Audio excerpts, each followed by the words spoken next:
and welcome back to The Hardline. I'm Miranda Kahn. Two Republican senators are introducing a new bill to strip Hillary Clinton and some of her top aides of their security clearances. This as the fallout over the FBI's decision to not recommend criminal charges continues today with FBI Director James Comey testifying on Capitol Hill.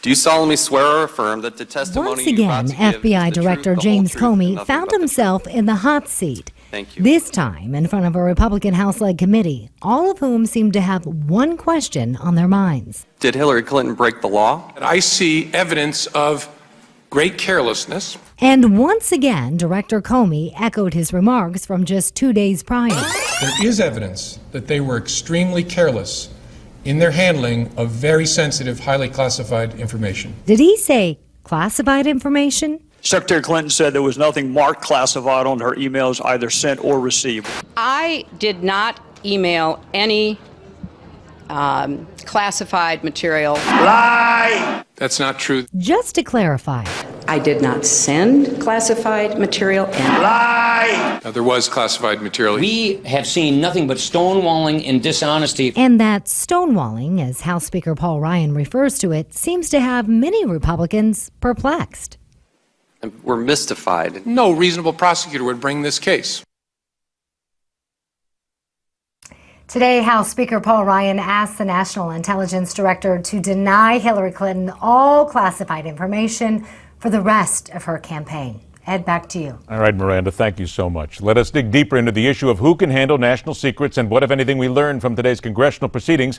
We invite your opinion. Be on the line right now at 1-877-NEWSMAX, 1-877-639-7629. Be ready when called upon.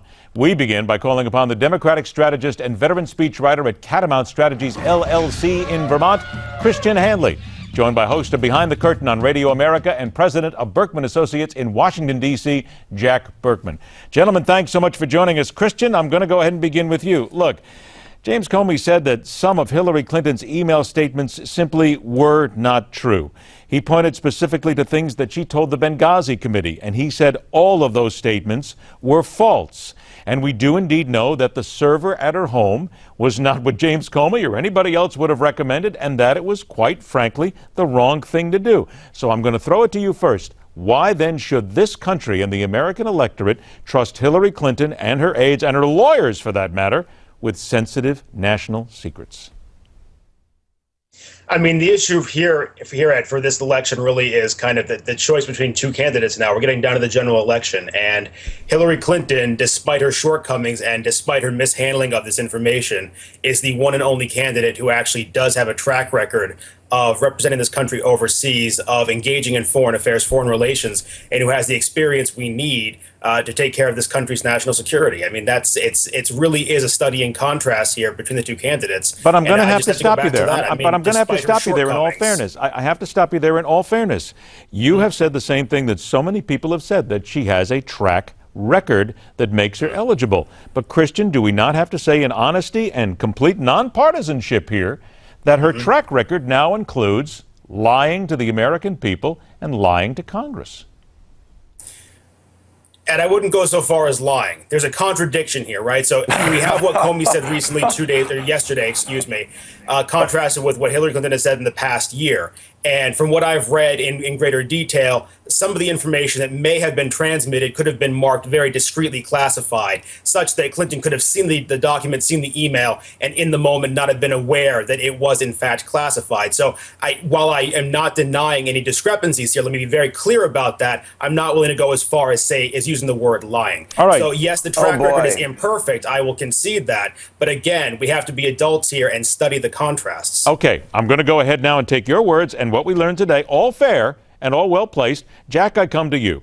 There are people who have listened to what James Comey said today, and they are interpreting it to mean that Hillary Clinton did not knowingly, with intent, which is the word, pass on secret classified documents. She may have seen the emails, but they are excusing this by saying she didn't know. I'm going to let you go ahead because I know already you are just tooth and nail ready to go. Christian said she wouldn't go so far as lying. How far would he go? Just a little bit of deceit, maybe? Well, first of all, Comey's entire argument is ridiculous. I guess he has now revealed himself as a political hack who makes a political decision. That's fine. His argument that somehow the statute requires intent, it doesn't require intent, it requires gross negligence. He made the case that there was gross negligence, and then his only excuse for not prosecuting was, he said, well, there haven't been too many of these prosecutions, so even though the statutory burden is met, I have a way out, so I'm not going to prosecute. Well, to be fair, Jack, to be fair, okay? When he talks about intent, there are legal experts who would say that he is correct, that a judge would still have to tell a jury that they still have to find intent that is involved here and knowing intent. So there are those saying he's rewriting the statutes, but he's the one saying that no prosecutor would take this because they couldn't prove intent. Oh, I think they would. And here's the reason. All you really need is probable cause. Clearly, there's probable cause of intent. Now, you're right. It's a question of fact for the jury, to be sure. But from the prosecutorial standpoint, you have probable cause. They should move forward with the case. The real issue here is she used 4 or 5 servers. We don't even know how many different emails she used. This idea that she did it for convenience is a joke. Otherwise, you wouldn't have used 4 or 5. That's just clear and direct evidence that this entire thing is a manipulated scam. It's a scheme, and I don't think there can be any doubt about that. Let me get a couple of real quick comments in here from our viewers, and we're going to go ahead and ask a few more questions. James is in Newburgh, New York. James, you believe Hillary Clinton's clearance should be restricted. Very briefly, 30 seconds. Why? Be succinct. Because she took an oath of office. She had to meet up with federal officials, sign documents, and then she's going to say, I didn't know. She took that job without knowing anything. You can't go on a construction site without signing a document. And then you're going to tell me she could take a federal position without signing a document. Okay, thank you very much. Let's move on to Pete from Daytona Beach, Florida. One more. Pete, you also believe that Clinton's her clearance should be restricted. 30 seconds. Tell us why. Absolutely restricted. She should also be indicted for perjury at a minimum, and treason for giving up these emails to people that don't have the security clearance to receive them. All right. Thank you very much for it. Christian, let me come to you here. First of all, the polls that are out, new polls out, show that Hillary Clinton still has a lead, oddly enough. And there are people on the Democratic side who say, we'll vote for her regardless. So do you think this is going to have any effect whatsoever on her ability to contest the general election in November? Or is this going to be something that hangs around her neck? Be honest now. Oh, I'll be honest with you, Ed. I always am. I always try to be anyway. But you look, are, brother. I mean, this will hang around her neck. There's no doubt about that. Whether or not it drags down her numbers, though, is really a separate and distinct question. The narrative will always be affected now from here into November and even beyond November. This is not going to go away. That must be made clear. On the other hand, she's up against Donald Trump, who is blatantly unfit to be president of the United States. And with that foil, with that juxtaposition there, even with this around her neck, it will be insufficient to weigh her down. Okay, Jack, I want you to hear something. Because Donald Trump, right now, Republicans are telling him, hammer away. This is your opening right now. You've got to go after her right now because this is the moment America's watching. But in his press conference yesterday, he spent a tremendous amount of time not necessarily hammering away at her, but he was really all over the place. Here's just an example. In fact, somebody said, and Mike Tyson endorsed me, as you know. And Don King endorsed me. You know what Don King did? He owns a newspaper.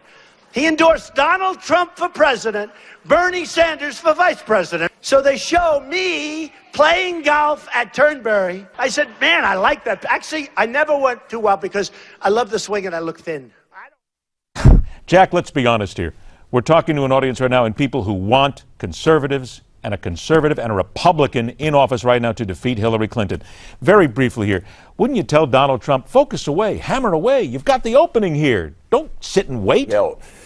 No doubt about it. He should be hammering. But the real issue with Trump is execution. And this is a chronic problem right from the start. The macro climate for Donald Trump is getting very favorable. This reason with the emails, the shootings and the terrorism issue, his macro climate in the last 30 days has improved dramatically from a political perspective. The real issue is, can he execute? Does he know how to give these speeches? Does he have a ground game? Can he get around the country and make this kind of speech? Can he raise money? There are so many open questions about execution, the biggest one of which, does he even have campaign staff?